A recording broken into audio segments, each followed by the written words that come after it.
저는 오늘 뼈를 윤택하게 하라는 제하에서 말씀을 드리려고 합니다. 23절하고 28절에 보면은 우리 말이 얼마나 중요한가 이거를 설명하고, 이 말을 통해서 의인이 누구이고 악인이 누구인가를 구별할 수 있다라고 여기에 기록해 놓았습니다. 그래서 의인이라는 것은 깊이 생각을 해서 경우에 맞는 말을 해가면서 아름다움을 갖고 가는 사람이다.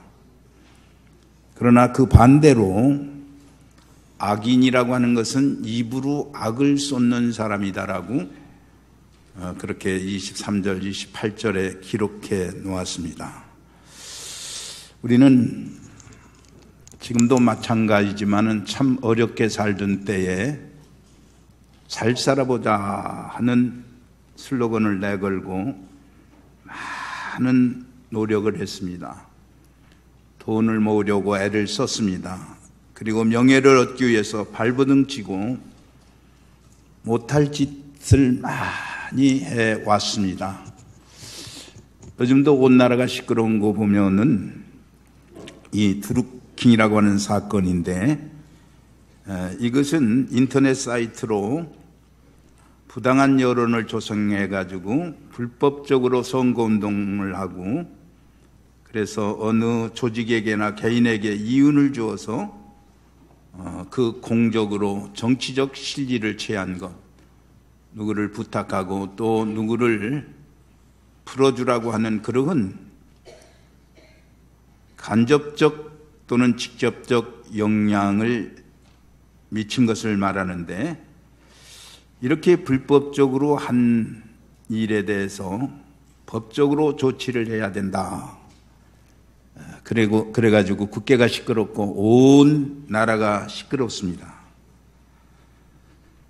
그러니까 우리는 잘 살아봐야 되겠다.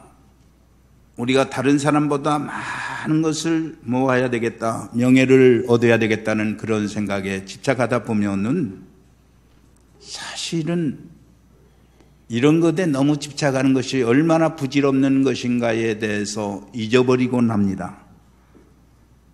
그래서 예나 지금이나 많은 사람들이 이렇게 너무 집중함으로 명예도 잃어버리고 건강도 잃어버리고, 실제적으로는 어떤 사람은 이런 일들로 인해서 많은 재산도 잃어버리는 모습을 보게 되는 것입니다. 여러분, 건강을 잃은 사람에게 재산이 무슨 소용이 있겠어요? 많은 것을 이루어놨지만은 많은 사람들이 아니라고 하는, 남을 속이고 학대해서 경영을 이루었다라고 손가락질하는 그런 자리에 이르게 되면은 그 명예가 다 허사가 되어져 버리고 마는 거예요. 우리는 음식을 먹을 때 잘 되기 위해서 뭐라고 하고 먹습니까? 술 먹는 분들 많이 그러고, 또 우리 술 안 먹는 사람도 콜라나 사이다 물을 들고 이하여, 잘 되기 위하여 잔을 듭니다. 그런데 최근에는 뭐라고 외치면서 이 축배를 드느냐 하면 이대로,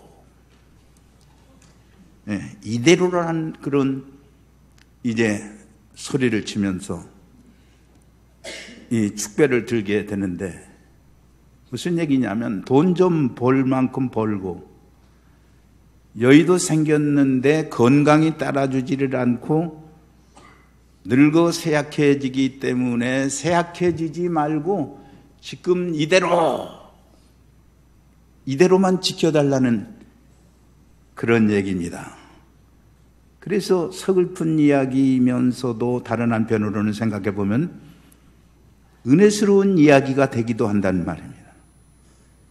여러분, 의학이라는 것이 얼마나 발달하는지 신문 방송만 보면 전부 다 고쳐질 것 같은데, 병원에 가보면 환자도 늘어나고 병원도 계속해서 늘려가는데 입원할 자리가 없는 거예요. 여러분, 의학이 놀랍게 발달하지만은 병은 그보다 더 넓은 속도로, 깊은 속도로 번져나가고 있기 때문에 감당하기가 어려운 것입니다. 우리는 건강하게 살고자 하는 다 욕망을 가지고 살지만은 사실은 반성해 보면은 스스로 건강을 해치면서 사는 사람들이 우리 주위에 너무 많이 있다는 사실입니다. 사람들은 뭐라고 말을 합니까? 인명은 제천이다. 사람의 목숨은 하늘에 있다. 그게 틀린 건 아니지만은, 그러나 성경을 자세히 보게 되면은 우리가 살면서 인간의 생명에 대한 책임을 느끼면서 살아가야 된단 말이에요. 그 말은 생명은 하늘에 있기 때문에 그저 하늘이 주관한다는 그런 생각하에서만 아무렇게 살아서는 안 되는 것이고, 사람에게는 하나님께서 그 생명에 대해서 위탁을 해 주신 그런 부분이 있다는 말이에요. 하나님께서 우리 생명에 대해서 위임을 하셨는데 상당한 부분을 위임하셨어요.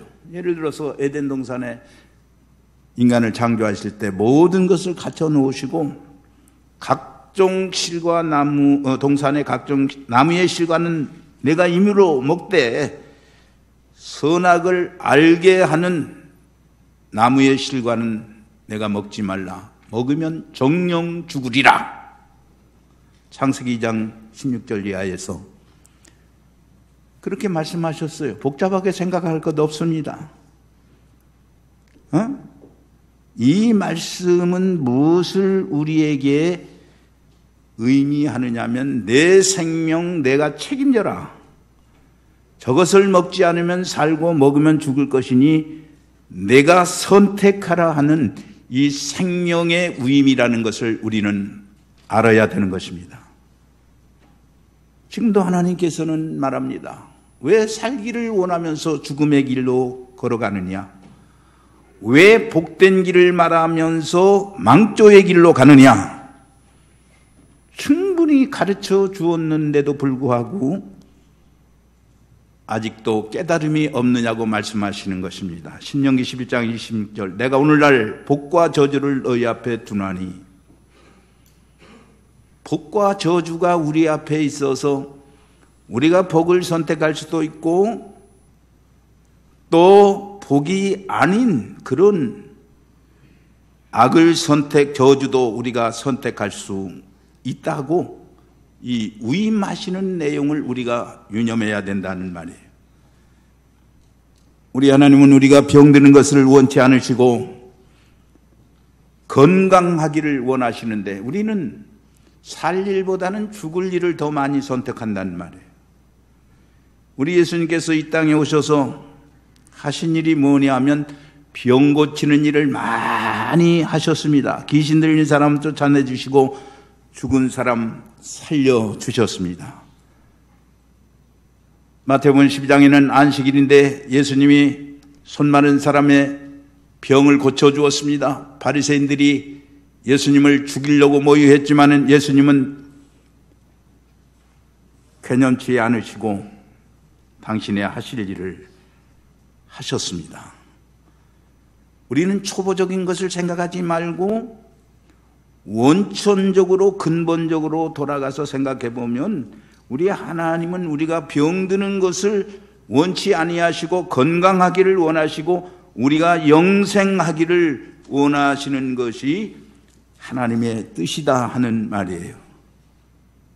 오늘 다시 본문의 말씀을 보면 뼈에 대해서 말씀하고 있습니다. 여러분, 우리가 뼈 하게 되면은 그저 우리의 몸의 기둥처럼 받치고 있는 것으로만 생각하지만은 척추만 보아도 거기에는 많은 피를 생산합니다. 척추 속에 신경이 다 들어 있습니다. 각종 호르몬과 분비물을 척추가 내놓는다는 것입니다. 그래서 척추가 힘의 근원이 되는 것입니다. 그래서 허리가 시원치 않으면 다른 만사가 다 시원치 않은 것입니다. 모름지기 이 척추가, 이 기둥이 튼튼해야 된다는 말입니다. 성경은 말합니다. 눈이 밝은 것은 마음을 기쁘게 하고 좋은 기별은 뼈를 윤택하게 한다. 사람은 하루에 3번쯤 웃을 수 있어야 건강하다고 합니다. 여러분, 범사에 감사하시고 기뻐해야만 오래 살 수 있는 것입니다. 그래서 성경은 마음의 즐거움은 양약이라고 가르치고 있는 것입니다. 잠언 14장 30절. 심령의 근심은 뼈를 마르게 하느니라. 우리에게는 평안함이 필요합니다.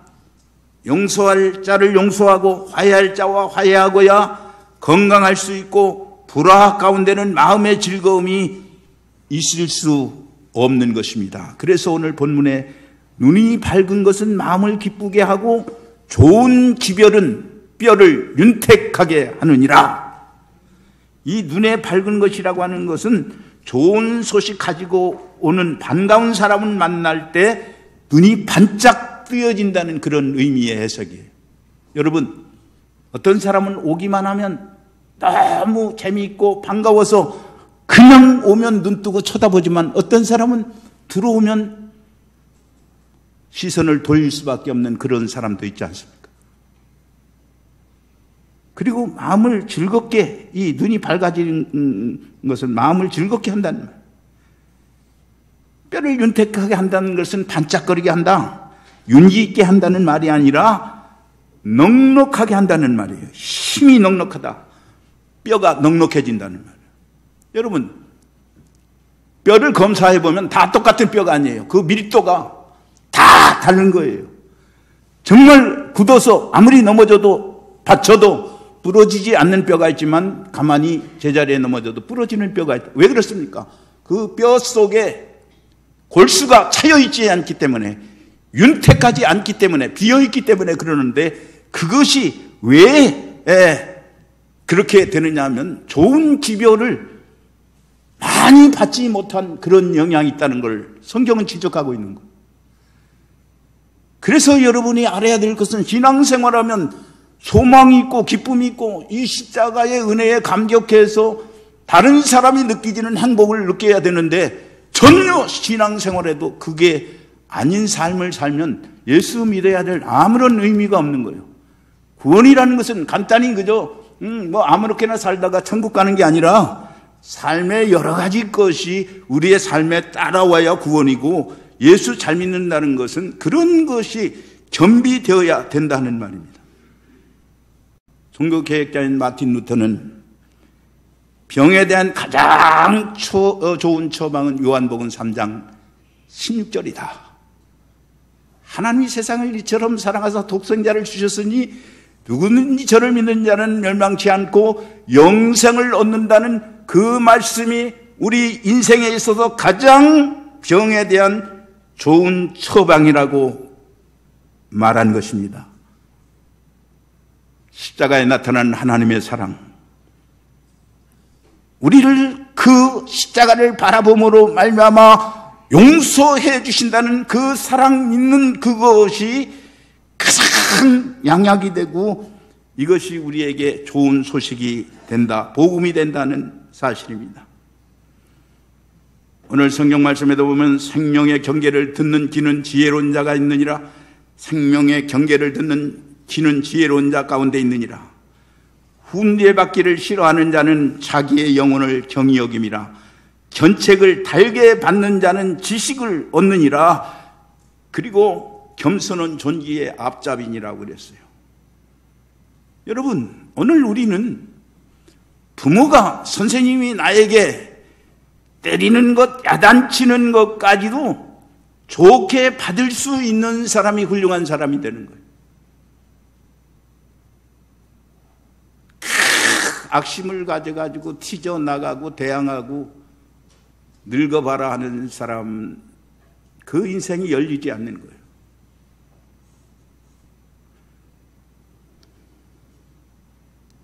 그러므로 우리는 믿음의 그릇이 있어야 됩니다. 중국에 2000년 전 사가인 사마천이라는 사람이 저술한 책이 있는데 못 고칠 병 5가지를 얘기합니다. 첫째, 교만해서 도리를 무시하는 것이라고 했어요. 교만한 사람은 아무도 못 고치는 거예요. 여러분 보세요. 교만한 사람은 고칠 수 있는 게 없는 거입니다. 두 번째, 몸을 소홀히 여기고 재물을 즐기는 것이라고 했어요. 몸이 크게 손해되는데도 불구하고 돈만 벌겠다고 하는 사람은 못 고치는 거예요. 그 사람은 돈만 쳐다보다가 수명도 못 채우고 세상 떠납니다. 불치병은 의식, 곧 철학이 타당하지 못한 사람이라고 했어요. 생각이 잘못된 사람은 바로잡을 수가 없는 거예요. 여러분 가만히 보세요. 생각이 잘못된 사람 때문에 혼란이 일어나는 거예요. 생각이 잘못된 한 사람 때문에 여러 사람이 희생을 당하고 욕을 먹고 불행하게 만드는 것입니다.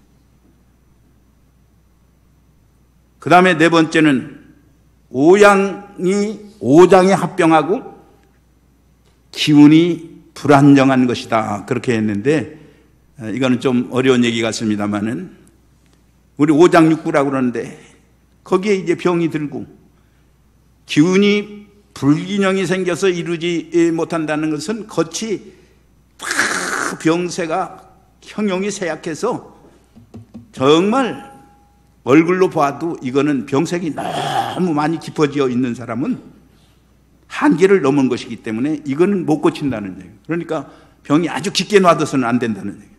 마지막 불치병은 무당과 박수의 말을 듣고 의사의 말을 듣지 않는 것이다. 이런 사람은 못 고친다고 했어요. 여러분, 아까도 말씀드렸습니다. 종교의 문제를 인간은 다 가지게 돼 있는데 잘못된 종교, 이단에 빠져 있는 사람 어려운 거예요. 제가 늘 얘기했잖아요. 이 옆에 있는 저 구로동의 어느 교회. 틀림없이 그건 병든 교회라고 했는데 그거 그대로 나타나요. 난 내가 말하는 게 현재는 안 맞아도 먼 뒷날에 맞는 것 때문에 제가 여기까지 존재하는 거예요. 아닌 건 아닌 거예요. 사람이 많다고 해서 거기에 진리가 있는 게 아니에요. 아닌 건 아닌 겁니다. 이렇게 삐뚤어져 있는 사람들은 부재불능인 거예요. 그렇게 어떻게 목사가 뭘 맞아 죽을 일이 있어서 그렇게 사람을 대동하고 자기 신변 보호하고 그런단 말이에요. 말이 안 되는 거잖아요.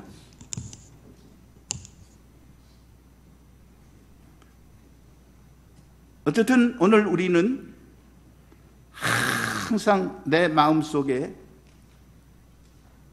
기쁨이 일어나서 내 신체와 영혼이 병들지 않도록 그렇게 만들어야 되는 것입니다. 여러분, 사람이 오래 스트레스를 받게 되면은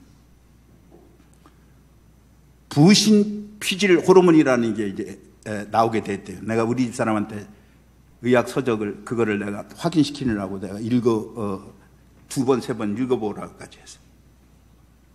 이 부신 피질 호르몬이 이제 스트레스를 받게 되면 우리 몸에서 이게 생겨나게 되는데 그것이 무엇을 이제 방해하느냐면 우리의 몸속에 인슐린을 활동 못하게 만드는. 인슐린이라고 하는 것은 우리 췌장에서 나오는데 우리가 음식을 먹으면 탄수화물이나 이런 지방질을 갖다가 인슐린이 나와가지고 그걸 포도당이나 영양소로 해서 세포로 전달해가지고 그것이 에너지가 되는데 스트레스를 받으면 부신피질이라는 호르몬이 나와가지고 결국은 이 인슐린의 활동을 못하게 만들어서 결국은 그것으로 인해 가지고 면역력이 떨어지니까 깊은 질병에 걸리는 거예요. 여러분, 밤잠을 못 자고 스트레스 받으면 입이 터지고 혀가 깔깔하고 당장에 영향이 나타나는데 이런 활동이 저지되기 때문에 그러하다는 말입니다. 그래서 우리는 어느 보약을 먹어야 좋다, 어느 음식이 건강에 좋다는 그것으로 지켜지는 것이 아니라 건강한 마음과 건강한 영혼에서 우리가 정말 신체의 건강을 가져올 수 있는데, 그것은 하나님과 사람 사이의 관계성을 바로 가져야 된다는 말이에요.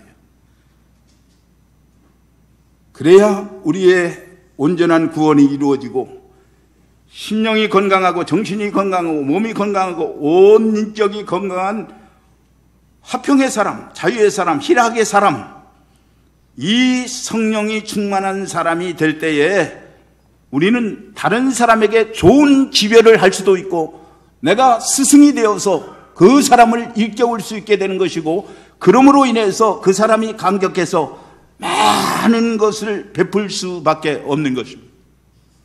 뜻을 맺습니다. 다시 한번 하나님의 말씀에 여러분들이 유념하시기를 바랍니다. 눈이 밝은 것은 마음을 기쁘게 하고 좋은 기별은 뼈를 윤택하게 하느니라. 여러분 하나가 어느 조직 속에 들어올 때, 또 나 혼자 있을 때 그 사람이 들어오더라도 정말 저 사람이 오는 것이 내가 기쁜 사람이 되고 내 눈을 기쁘게 하고 밝게 하고 또 내 뼈를 윤택하게 할 수 있는 사람이라고 하는 그런 인정을 받고 사는 사람이라면 이 세상에 지고하를 막론하고 그 사람은 훌륭한 선생이고 그 사람은 정말 하나님을 잘 믿는 사람입니다. 그러나 저 자신부터도 그런 입지에 서지 못해서 오늘도 나 자신에게도 설명을, 그리고 많은 사람들이 이렇게 은퇴를 하다 보니까 목사님 이것도 저것도 얘기 많이 하는데, 여러분들이 생각할 때는 다 책임을 다른 사람에게 돌리는 것 같지만 그건 아니에요. 미안한 얘기입니다. 내가 자녀를 몇을 낳아서 어떻게 키웠든 자녀 잘못되는 것은 1차적으로 부모의 책임이라는 생각을 부모로서는 갖지, 너 때문에 내가 곤란하다고 하는 것은 그거는 책임 전갑밖에 되지 않는. 그러나 분명히 여러분에게 말씀을 드리는 것은 이렇게 하나님의 말씀대로 살게 되면 은혜롭고 우리가 구원받은 사람이면은 다른 사람이 가지지 못하는 그런 신앙적 행복을 가지고 말하고 설득하고 우리가 인내해야 되는데도 불구하고 우리는 항상 인간적인 수단과 방법과 자기 삶의 목적 때문에 신앙의 진리가 어그러지도록 그렇게 되어서는 안 된다는 것, 여러분들이 아무쪼록 하나님의 말씀을 잘 받아들이고 이 말씀을 통해서 여러분의 뼈를 윤택하게 해갈 수 있으시기를 바랍니다. 뼈가 윤택하지 않으면 다른 모든 것이 어려워지게 된다는 것, 성경의 진리를 마음에 담는 이 스승주일이 돼서 여러분들이 하나님 앞에나 부모 앞에나 또 나라의 대통령이나 정치하는 사람, 공무원들에 이르기까지 마음의 고마운 마음을 가지고 아닌 거 아니라고 하는 것은 설득하기 위한 것이지, 그것이 미움으로 우리의 속에 자리하지 않도록 하는 그것이 우리 인간의 참된 아름다움이고 특히 신앙인의 아름다운 모습이라는 것을 마음에 새길 수 있는 복된 아침 되시기를 주의 이름으로 기원드립니다.